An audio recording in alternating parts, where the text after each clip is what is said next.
What's going on, guys? Andrew Piluk Hockey here, back again with another video. Today is going to be a little bit of Winnipeg Jets and Patrik Laine talk. The trade rumors are heating up a little bit when it comes to Laine. Now, I'm not going to lie, I was a little bit surprised the first time I heard this because I was like, okay, why would Winnipeg want to get rid of one of their, elite snipers, one of the best shots in the NHL? They've got a team with some pretty good forwards, and it seems as though they might get rid of a guy like Laine or a guy like Ehlers. And I kind of want to look at their cap situation. I kind of want to look at the pros and cons of everything, and that's what's going to be in this video. So if you are new to this channel, make sure to subscribe. I'd really appreciate it. Join the squad. But let's get right into it. As you can see, Laine trade talk is the discussion. Now, this is coming from TSN here. The Winnipeg Jets are entertaining the possibility of trading Patrik Laine, like I said, and this was reported by Darren Dreger. So again, take that how you want to. Again, everybody has their preference when it comes to sources in the media. And this was on Insider Trading because they have him on the trade bait board. There's a trade bait board, and they said, this isn't fake. This isn't some sort of, clickbait thing. Winnipeg is actually serious and considering trading him. So that's why it says they're serious. The Winnipeg Jets know that what their needs are. They need a number 2 centerman, and they need to bolster the top 4 of their blue line. Kevin Cheveldayoff, the general manager, can't rely on just free agency. So, I mean, maybe they want money in, money out. Maybe they just want to get as much of a package as possible for Patrik Laine and, get those needs, because you probably could get a top 4 guy and a second line centerman in the exact same trade, and probably more depending on, who you're going after and who you're acquiring. Now, of course, everybody loves to have their trades and their armchair GMs, much like myself, but I was looking on Twitter.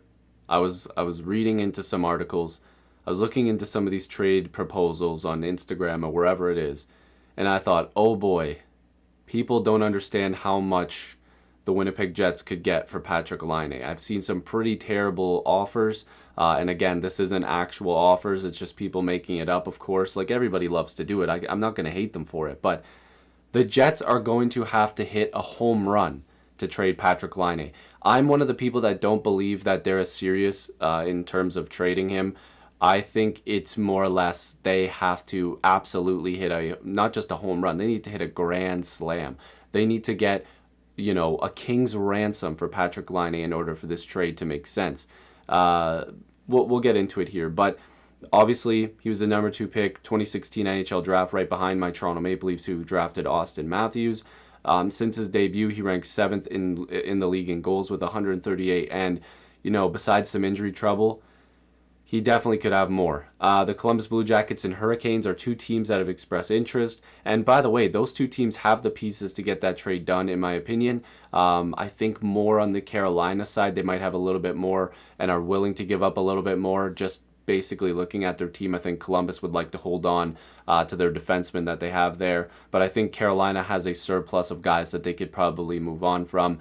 And I think that their team is pretty deep in terms of their forward group as well. A little bit underrated in terms of their forward group. But those are teams that apparently have expressed interest in Laine, according to Pierre LeBrun. Now, Laine inked a 2-year bridge deal last year, of course, $6.5 million average annual value. He'll be a restricted free agent at the conclusion of the 2020-2021 season. So for that contract, it's real nice. It's a good contract for the 1 year. $6.5 million for a guy like Patrik Laine, who, if he stays healthy and plays with the right guys, I mean, he's scoring 50 goals in his sleep. I think that he's going to hit that 50 goal mark.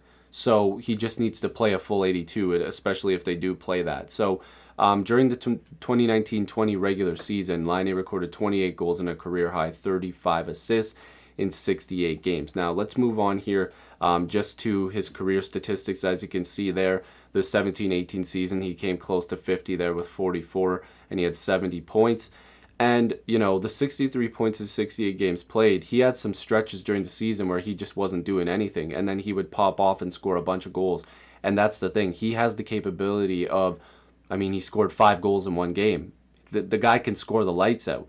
If he's comfortable and he's healthy, this guy can play. And I know that some people have said, oh, there might be some issues with getting him motivated. And again, I'm not in the locker room. I do not know his teammates. I don't know these people personally. So I'm not going to comment on that. But if that is something that he needs to work on, that will clearly get fixed and addressed with any new team that he goes to, or just gets fixed in Winnipeg. But those numbers are very solid numbers. He's a 30-goal scorer in his sleep. Obviously, this year he increased his assist numbers, but he also had some, trouble scoring at some points of the season. But 63 points in 68 games played, especially at right now at $6.5 million, is very good. But he is going to get a raise, especially if he comes out this year and scores the lights out. He's going to get a significant raise in his contract. We're talking in the $8 million range. Now, hopefully you guys can see these numbers correctly. This is just as cap friendly. The total salary that he's going to be paid this year is $7.5 million. But what will count against the cap is $6.75 million. So again, he's only 22.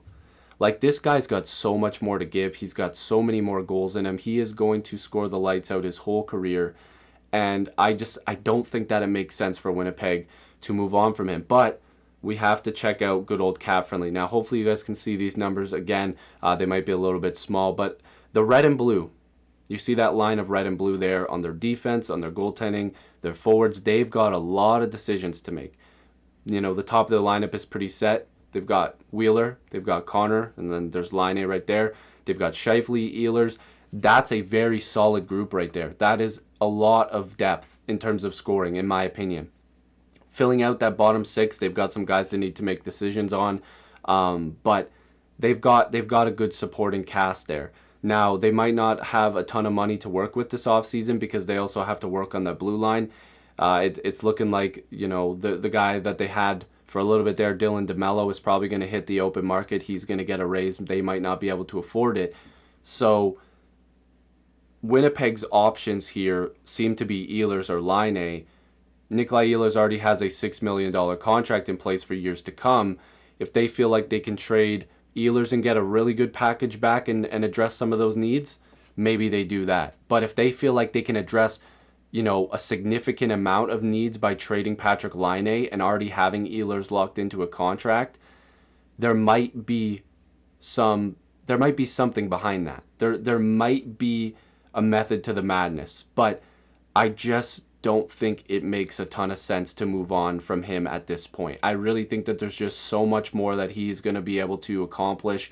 I think that the way he scores is so dangerous, especially, if they can get in the playoffs again and do some damage. If they have a great goaltender. They have Hellebuck. He's one of the best goaltenders in the league, this year, the best. Okay? You have Hellebuck. You need to address some of the problems on that blue line. And I think that they will. I really do. I think that they're going to find a way to address those things. They've got a very good group of forwards there. If they feel like towards the top they need to remove somebody besides Laine, and that might be Ehlers, they're going to look to do it. But, they've got a couple iffy contracts up there too. That Perreault contract is a little expensive, but I think Winnipeg would be in a little bit of a different situation if the cap did go up. Of course, all teams would. But, some of the really good teams that, had the opportunity to spend a little bit more do not have that opportunity. And I think that Winnipeg is one of those teams where they kind of got handcuffed by all this. And again, it's not fair to everybody, but I feel like Winnipeg is one of those teams that got put in a really bad situation here, and they're going to have to get creative. And I think that the reason why they're dangling Laine is just to see if they can hit that grand slam.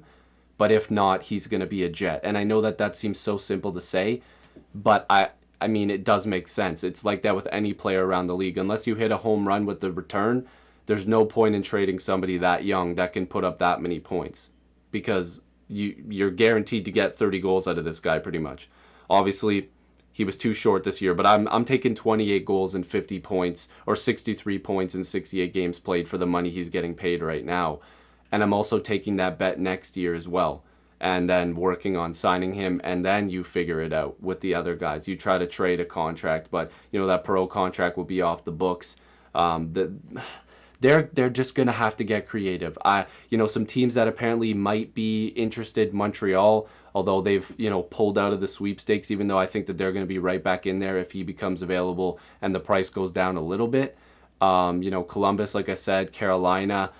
There's gonna be a lot of teams that are interested in this guy's services because he is that good. He is so talented.